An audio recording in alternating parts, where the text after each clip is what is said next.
So I think we have the lucky or trying task of making net neutrality an incredibly exciting conversation before lunch. But it's a pleasure to be here with you, Mitchell. The framing of the conversation is net neutrality and where do we go from here. I'd love to ask you that in just a straightforward way. Where are we going? Well, net neutrality goes everywhere, is the short answer. It goes, well, in the United States, straight into Congress and straight in the courts. But more broadly, it goes everywhere the internet goes. So if you think about what's the Internet of Things look like, there's a net neutrality component. Like our next speaker is about search. You know, search and navigation has a huge net neutrality component.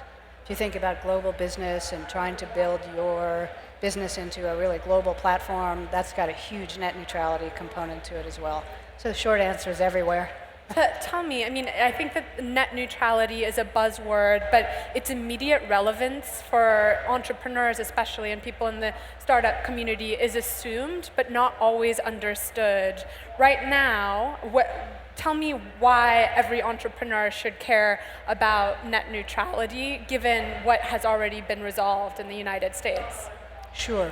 Well, first I'll say the easiest way to think about net neutrality is that a bit is a bit is a bit, and every bit is equal, very much like the distribution that we've been accustomed to. So an example would be, think of Skype. If a bit was not a bit, and the ISPs and network operators had looked up and said, oh, voice over IP, that certainly threatens my phone business, I won't let that happen. We wouldn't have voice over IP, and we wouldn't have low friction, low cost, global communications platform through the internet. So who knows what the next Skype or paradigm change will be, but without net neutrality, it won't come to pass. Do you feel comfortable that the current structure in the United States and what's been agreed to with net neutrality allows the next Skype to flourish? Well, certainly the FCC rules are an important step.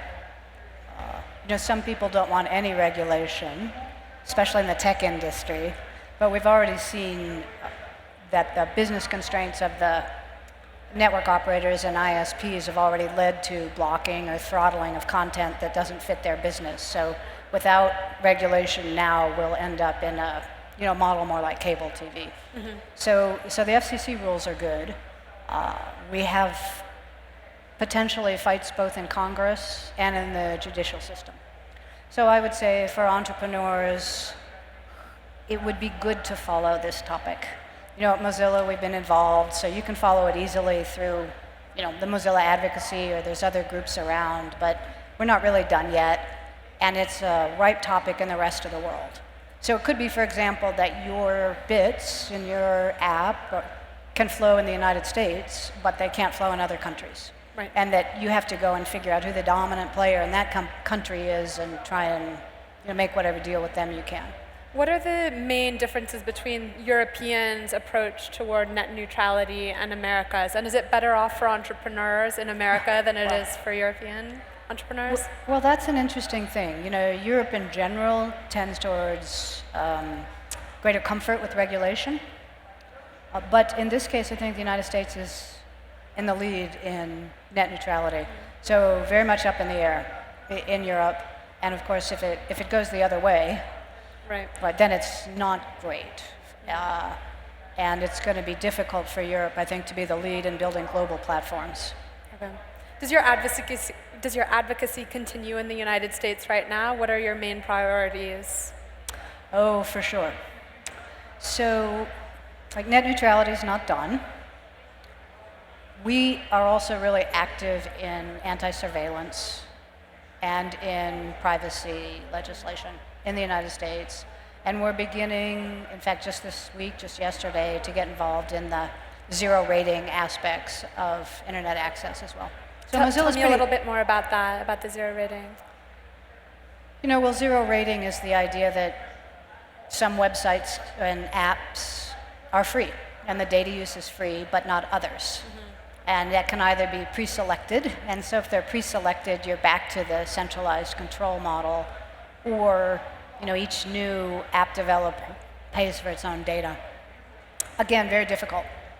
it's great if you're the status quo and have money and have finances, but very hard for a single small app developer to really succeed. So we're active in that. Got it. Cool. What, in terms of the surveillance work, I mean, that must be kind of an incredibly difficult task to make great change. What's your main focus and priority right now with US legislation regarding surveillance? Well, our main focus is the pending potential change in reviews of the surveillance mechanisms that were revealed by Snowden. It is incredibly difficult because national security is such a priority as well. But in a democratic society, you need a dialogue between your government officials who are charged with keeping us safe and the population about what safe means to us. And so that's a pretty difficult one. It's easy to get labeled as anti-national security, right. Which we struggle with as well. Right. Tell me a little bit about your advocacy work. Net neutrality was a huge deal that brought in a lot of different stakeholders. What enabled it to be accomplished? It seems like it's an example of policy and advocacy actually working well for the internet business. Well, a couple things. I'm pretty proud of our advocacy team, but more importantly, we were part of a, I hate to use the word community, we were part of a set of people who understood that net neutrality is important. So a couple things happened. The comments to the FCC were probably unprecedented. So in conversations with the FCC, that took people by surprise. It was a stunning thing for the idea of the open internet to generate that amount of activity. Well, when you have John Oliver telling people to write in, it does wonders, doesn't it? It does wonders, doesn't it? And also in Firefox, we have snippets, and we had a tool to allow people to call their Congress representative. Shockingly successful. So I would just say, in these areas, sort of technologists often want to not pay attention to government and policy, but a little bit of attention is really worthwhile. So that was one. Two, we had great policy suggestions. Three, what we try and do at Mozilla is translate between the activist community, which is a very crisp idea of the ideal, and the business reality on the ground. So we have a pretty activist, privacy, anti-surveillance, user choice agenda at Mozilla, but we also live in the commercial market, and we're grounded by the challenges of building a product and being competitive. And we care about economic and sustainability models for what we used to call the web, and now I'd call the open internet. And so melding that together into a policy piece is kind of personally brutal, because people on either end are upset with you, but in this case, we had very clear evidence that it made a big change. What is it about net neutrality that so effectively mobilized people? We've ultimately seen more advocacy around net neutrality than we have in such a high-profile way recently on surveillance issues, for example. Well, the answer to that is that net neutrality goes everywhere. So if you get back to it, what does it really mean, a bit's a bit, a bit? Well, if you think about what are businesses trying to do, what kinds of experiences are we trying to build, and what are consumers looking for? It's increasingly about data and content. And net neutrality is the idea that a consumer can access whatever content he or she desires, and a developer can present that content to the world. So, I don't know, think about Internet of Things. Today we tend to think about it as various products. Here's a watch, here's maybe a TV, here's an industrial, washing machine. But the Internet of Things is really, ideally, an interoperable way for moving data among a range of sensors and then a range of user interfaces that we haven't imagined today.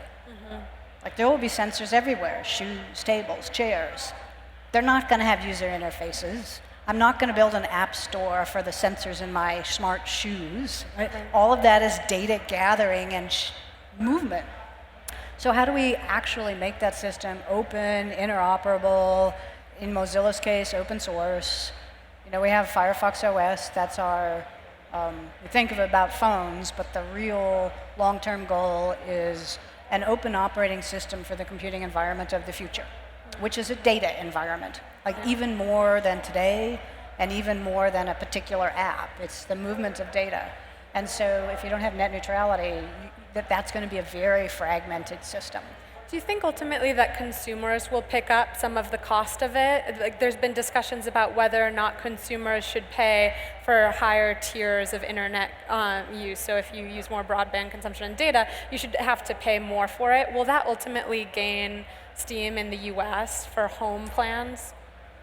Well, that's interesting. There's a couple different ways of doing that. There's one which is you pay more if you consume more. There's another, you pay more if you consume faster. Right. And then there's the, you pay more if you consume content that the provider doesn't like. Right. And that last one is the one that we're really focused on. That has to be a no. Right. Right, that has to be a no. We have cable TV already. We don't need to turn the open internet into it. Currently, though, as a result of the third being addressed, the first is a little bit more ambiguous, where the cable companies and broadband providers feel like it's a very controversial thing to propose that users start to pay more for their consumption. Right, right. Yeah, so we'll see how that plays out. And I think in Europe, you know, the limits on what many of the network operators can do are much greater. For example, Deutsche Telekom, you know, was a government organization, and so that the rate limits in other places around the world are really different. So I think that will probably vary a lot locally. In terms of other policy issues, where is do not track right now, or privacy with online ads and tracking online? Yeah, well, there's a lot of threads to that. You know, do not track is partly implemented, still underway, kind of complex with the different implementations. I think we managed to reach a point where the advertising industry was okay with do not track if each individual person chose it. It's hard for the advertising industry to say, you told me not to track me, but I'm going to ignore you. When Microsoft turned that on by default in Internet Explorer, it came to mean nothing. So the advertising industry said, well, it means nothing. It's a default, so I'm not going to respect it because it doesn't represent the voice of a human person. So we're working on that. We're working on improving it. And we're also more broadly looking at how can one provide ads, tailored ads, without the kind of creepy tracking mechanisms. And so we've got a bunch of experiments underway in that. And we're hopeful that those experiments will show the way to a better system for advertising.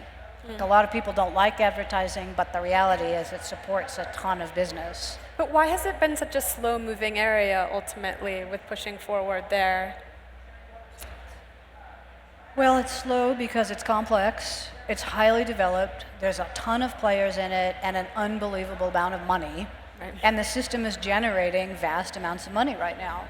And so, like, disrupting that, there's a lot of resistance to disrupting that.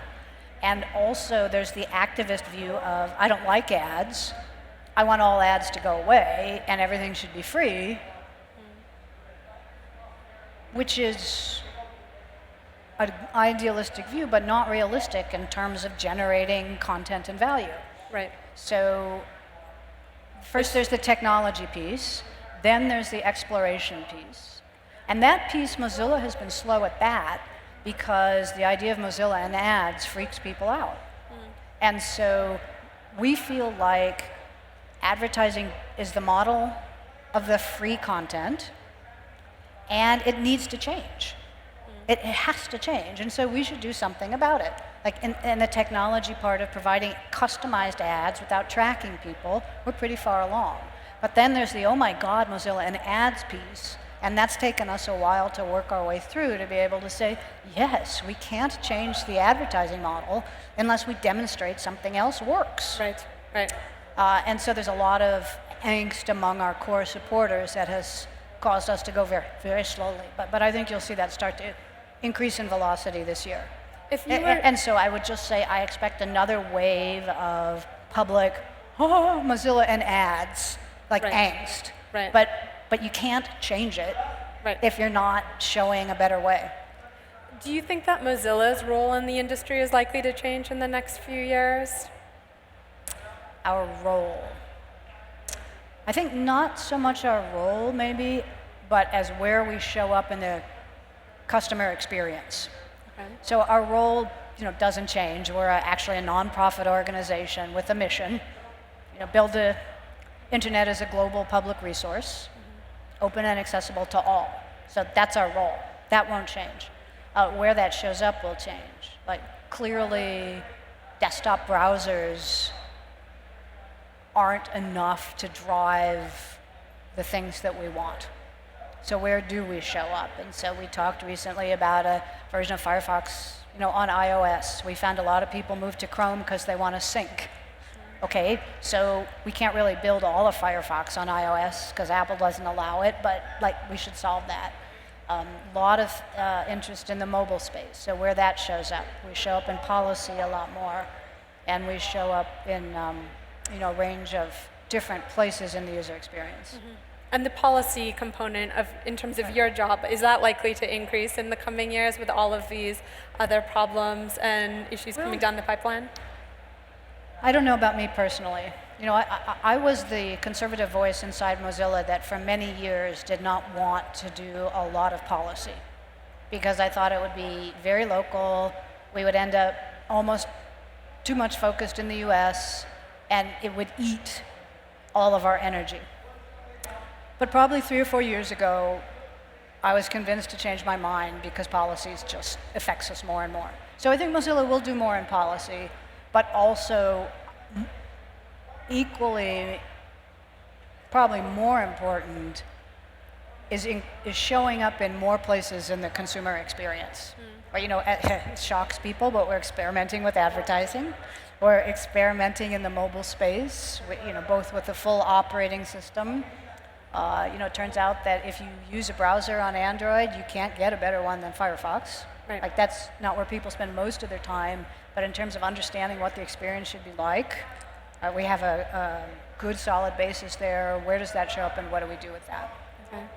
I'd love to hear, there are people in this audience who come from the startup community, and I think it's really interesting to think about what you've learned from both the advocacy side of your work, also teamwork. Can you tell us whether you feel like you've come away in the last few years with any broader lessons about entrepreneurship and effective leadership in the technology space? Oh, yeah. The entrepreneurship piece is really the combination of all those traits that we prize in an entrepreneur, seeing something that others don't, having that clear vision of this is what it looks like, at least this is the next step I'm going to take into it, plus the ability to lead. Because if you have that vision but you can't lead and bring people along, you run the risk of just being a very unpleasant person. So taking that vision that entrepreneurs need, or I think as Reed says, the ability to go back and start from zero if you need to, and combining that with actual leadership. And what is it that people need to hear? What are the particular things about motivating them? How do you get enough thinking distributed so people can actually buy in and feel like it's theirs and move forward? So we see that across Mozilla, but the thing the advocacy piece has taught us most is when Mozilla is behind the curve and people are dragging us forward, don't get defensive. So it's happened twice in the policy space. One was actually in ACTA, if you remember the European demonstrations that stopped that law. At first we looked at it and thought, fair use looks okay. And it was the Mozilla communities, particularly in Poland, who just started screaming at us. And really screaming. We have a lot of open online channels where there's no moderation, and people can scream at us really well, that we just misunderstood. That there's no fair use in Europe, we were applying a US lens, we were wrong, what's wrong with us? And they were right. And so to step back and say, whoo, you're right, you're leading, we've been pulling us backwards, now we're going to step forward, Tell us what we need to know. How do we help? So that's about about soliciting and understanding feedback ultimately. Right. Or more importantly, when it comes in and it's angry and it's nasty, the ability to step back and say, oh, let me strip away my defensiveness, but you're right. So for example, zero rating in India. Very big topic recently. So our Indian community has been jumping up and down, like, Mozilla, where are you? They're like, oh, you're right. Like, we've been thinking about it, but events have really jumped ahead in India faster than they had here. You're right. Step back. Okay, you've been leading. Like, you're right. You've shown the way. Let us step in and be supportive. That's an aspect of human nature. I think it takes some learning. When somebody's really yelling at you about how wrong you are, the ability to step back and say, oh my gosh, you're right. Absolutely. Any others, you think, in terms of, what about in terms of mobilization and working with such a diverse group of people and interests, which you do? Well, yes, that's pretty interesting because more and more, like the really successful companies have supporter groups of users, which is a similar piece, narrower in scope. It doesn't, I think, have the breadth of goals that Mozilla does. I mean, we want people building the internet, not so much Mozilla, but I think the thing about that is, like, what's the size of something that people can own? It turns out in supporters and today's brands, your activist user base owns a part of your brand. What does it mean? And if you try and do something with your brand that activist base doesn't buy into, you get one of these internet explosions. And so the broader lesson, I think, is figuring out what is the scope that I think that group should own, and what's the scope that they think they own. Right. Right. And then somehow getting to like a shared space in that. I think it's a great point. Well, the net neutrality conversation will certainly continue as it goes everywhere. But it's been fun talking to you, and thank you so much. Likewise. For the time. Thank you. Take care. Bye.